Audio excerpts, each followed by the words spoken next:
All right, we are going to get started here.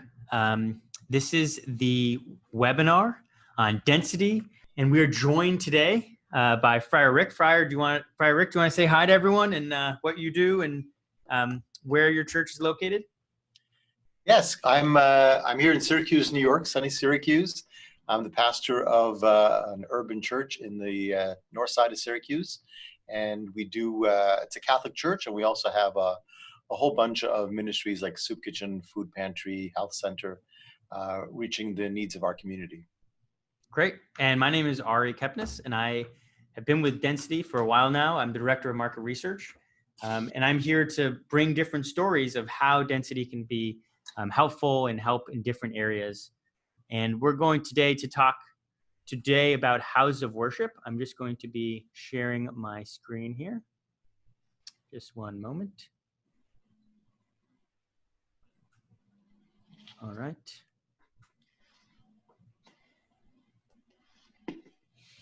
Okay, so today's agenda, we're going to talk a little about density and who we are. Then I'm going to hand it over to Friar Rick to talk a little about some of the problems that go into gathering attendance data, and specifically with houses of worship in your own church. And then we're going to do a little interactive data walkthrough, so a little tutorial of how to use some of this data to make different decisions and take your questions.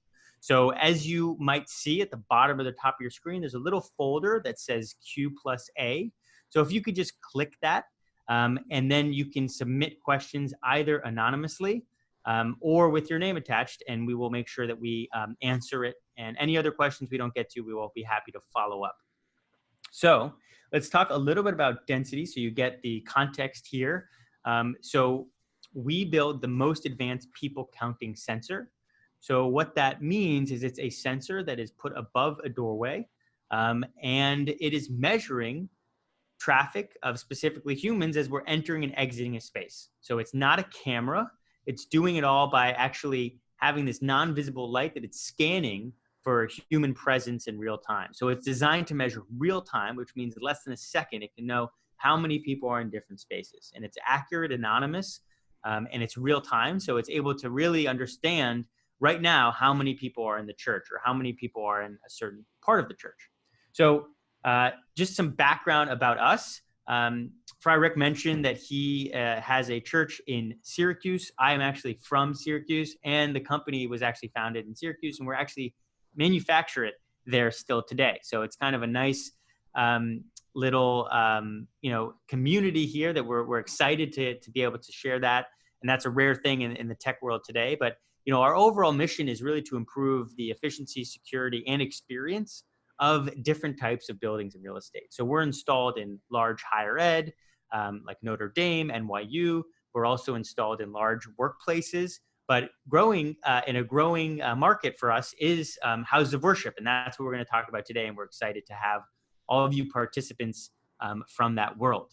So we're going to talk specifically about some of the challenges that go into the house of worship and trying to understand how many people are in a space.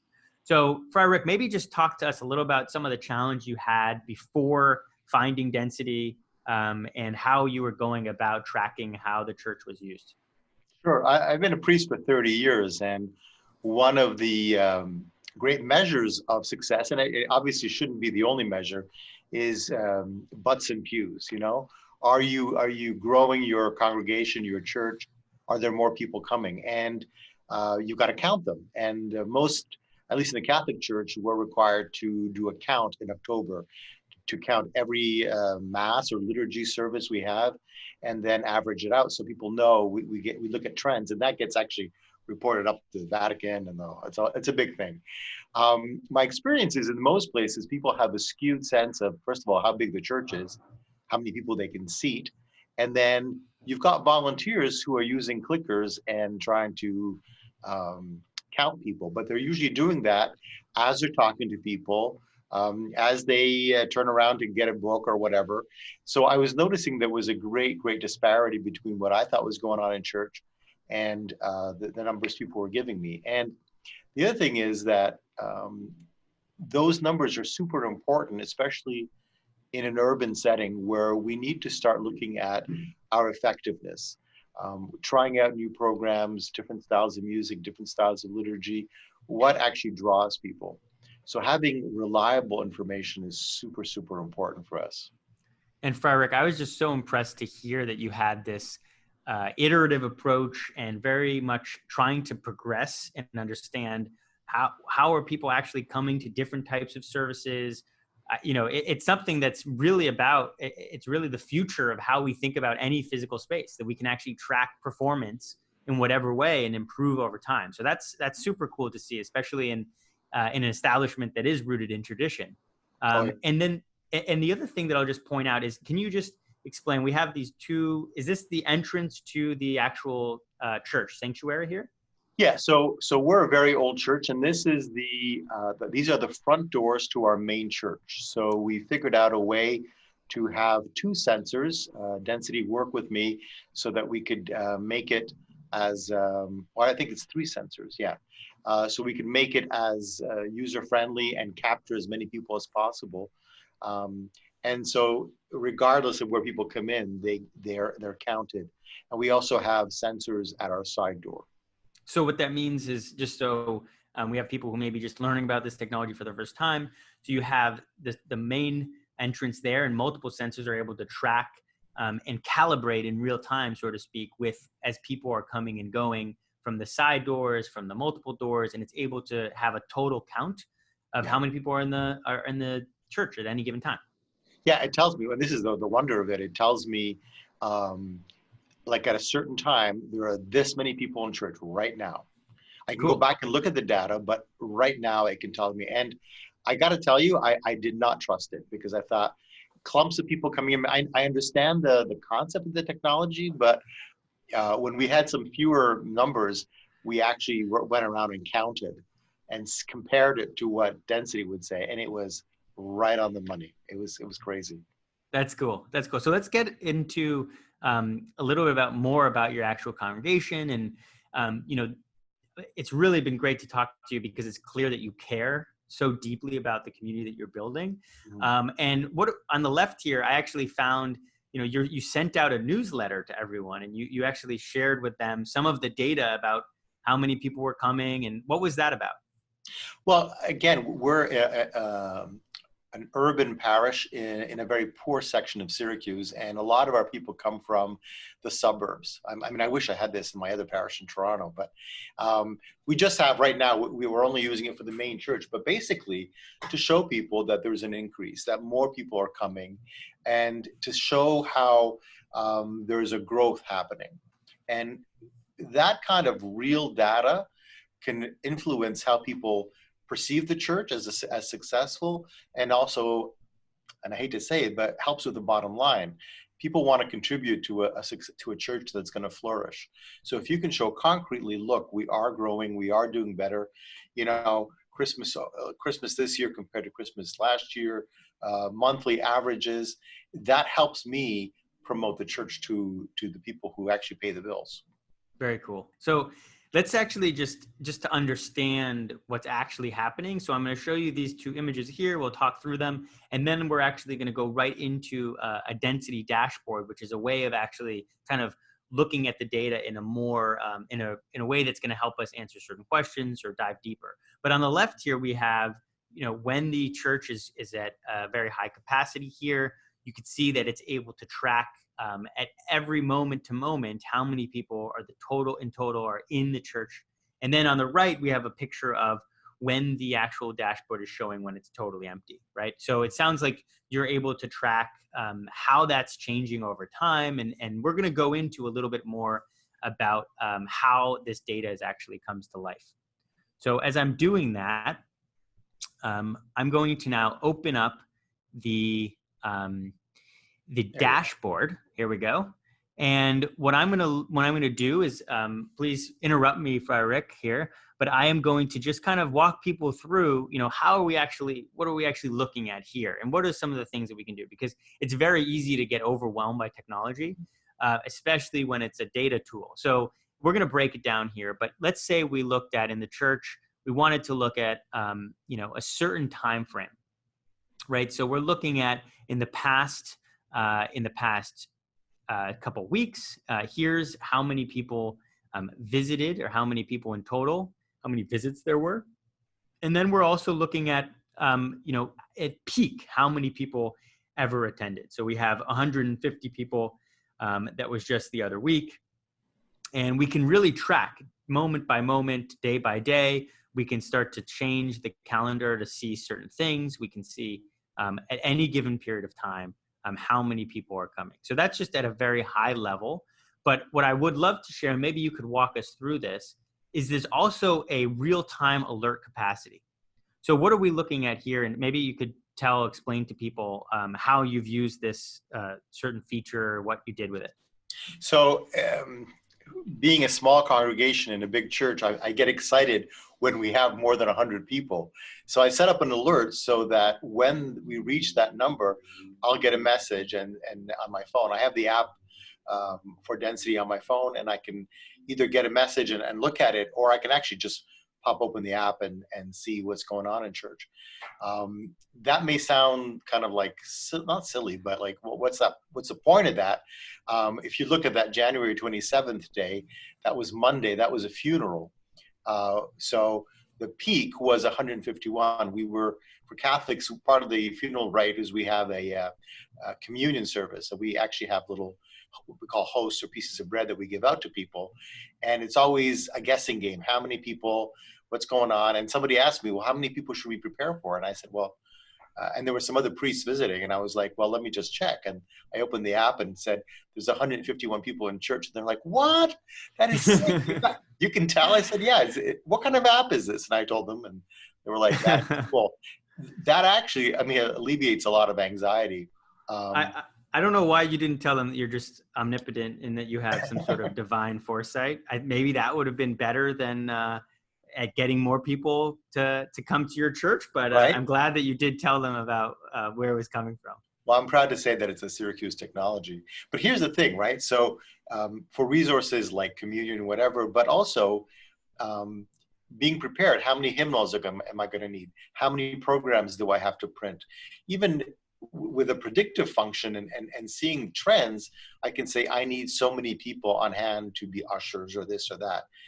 And it's not just hearsay or what's the word I'm looking for, like just a guessing game. I've actually got data that can back it up. Sure. So let's actually look at, if we're going to look at some of these different types of breakdowns, but you can see here, in the past month, every day of how many people visited per different hour slots. So you can understand when was it most busy over time.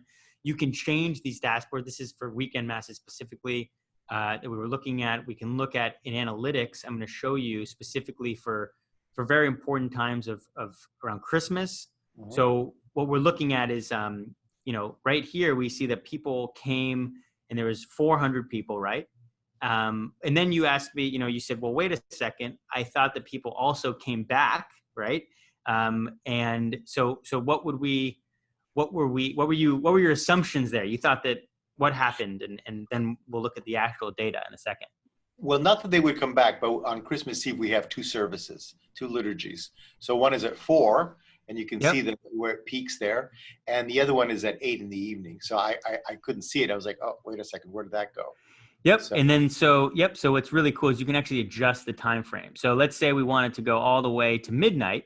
Then you can see, okay, it appeared and we did a refresh at this hour, but we could see, oh, wow, it filled up to, the second service was just at 278, which is a lot. I mean, that sounds like you guys did pretty well. So especially for a small church, and then you have that data, that, the second service tends to be a little bit smaller, but how much? And you can actually, there's a lot of ways to actually look at how you can do some predictive things and really be prepared. Yeah, you said we did well. I don't know that we did well. Like it looked really full, but in the past, people used to say, "Oh, I think we had 500 people." Well, looking at that, I'm realizing no, we it would have been a lot. So being able to have again solid numbers is going to make a huge difference for us going forward. Cool, and thanks for correcting me. See, I was falling prey to the whole kind of problem here, which is that you have to really be data driven. So it sounds like Friar Rick is teaching me a few things about data analytics. So thank you. I think one thing I'll just note is, when we're talking, especially to different congregations, people have a different fluency with actual technology. And like I was saying, analytics tools can be very overwhelming. And so one thing that we do here is you can actually just, let's say you wanted to have a certain report, or as we were looking at before, a certain dashboard of a certain, part of the month or the day. You can then just save this. You can save it. You can download it, and you can even do an email digest, which is super cool. So if there's other people in the congregation who will never log into a tool like this, which, as we know, a lot of people may not, you can still just email this and you can send it. You can create a digest. You can change all the different dashboards, tools, and edit it accordingly. So you could do things like, this is looking specifically at the weekend mass. You can configure it a certain way. And one thing that I think is really cool too is that you mentioned the mobile view. So, while we're talking a lot about these very kind of complex, in some ways, there's a lot going on to get you the total count, right? All of these different sensors are talking to each other. They're aggregating it over time. But, just to have the app and to set these alerts, it sounds like that's a great place to get started. And definitely a way to show that you have some sort of divine foresight, which I'm sure you have, Friar Rick. So cool. Well, let's just, I'm going to just walk through a little bit more about the technology. And please feel free, Friar Rick, to interrupt me or things that, I am obviously not, I don't have a congregation of my own. But is there anything else as we're talking about this data specifically that you wanted to highlight, or anything else that you want to provide as a resource specifically with some of these toolings? No, I think the data is the most important part, and then the ease of use of the information, right? I find the support from Density really helpful. So for example, I got an email the other day, hey, your sensors are down, there's something wrong.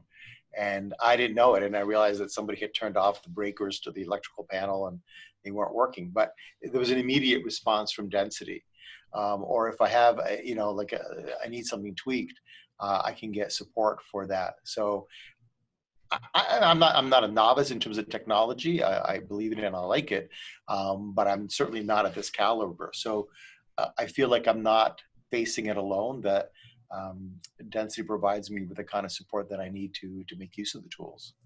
Cool. And I think that some of the things to make this actually more real, I'm just going to walk through the one of these doors. So this is the side door, right? So we were looking at the front door before, as you guys all saw.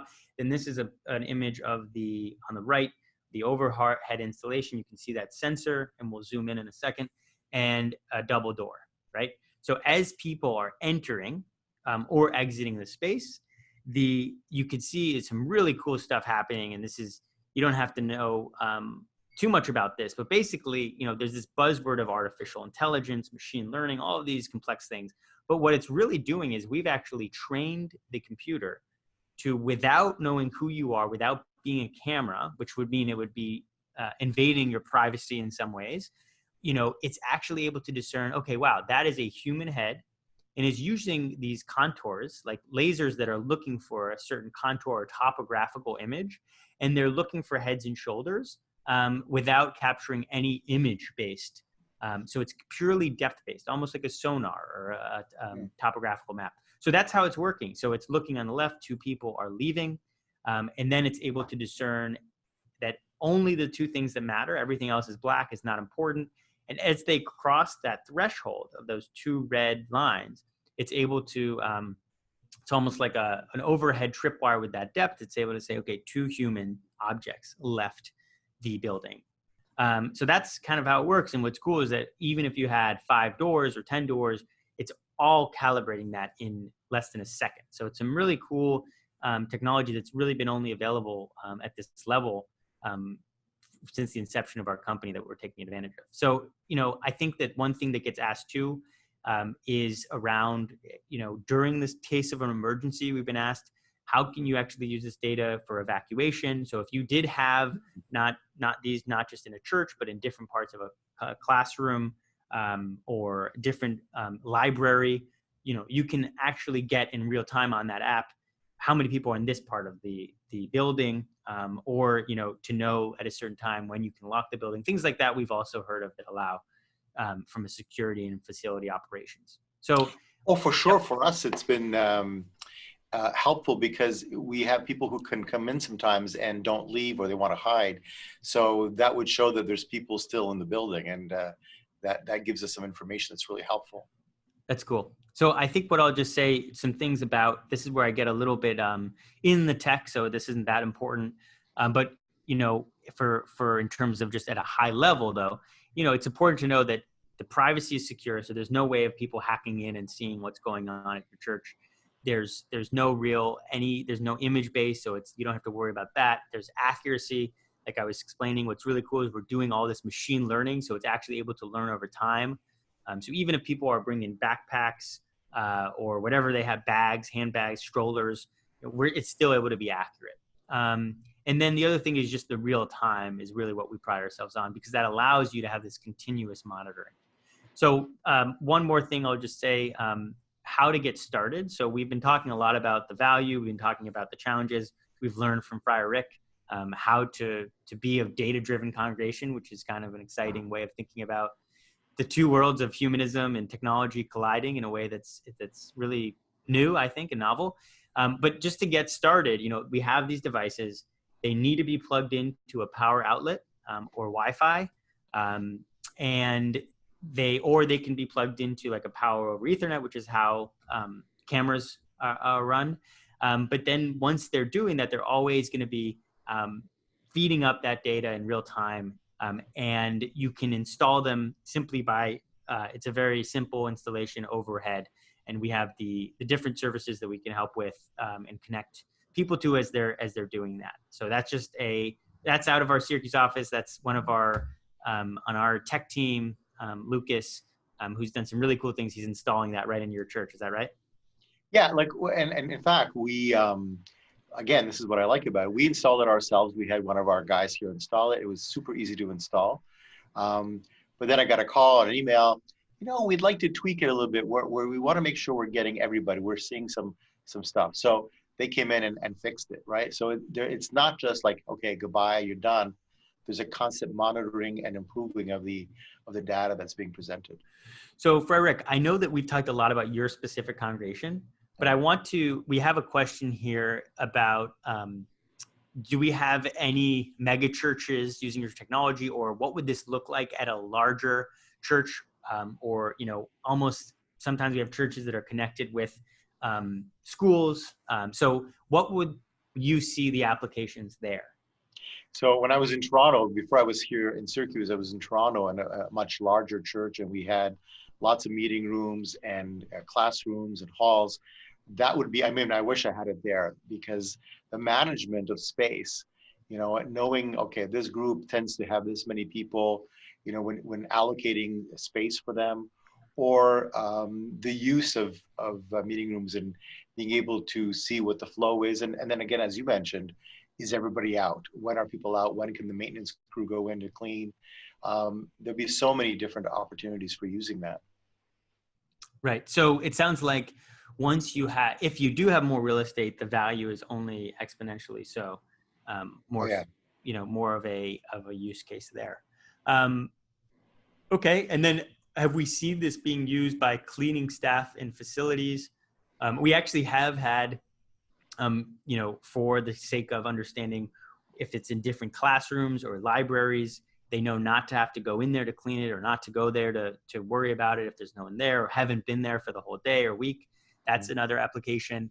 And you can also control, who in the congregation gets the data. So you could potentially, you, Friar Rick, and some of the operations or facility team, if there is one, they could have access to it, but you could make it so that the congregants too, they could have access to in real time if you wanted to, or if you wanted to control what was being available.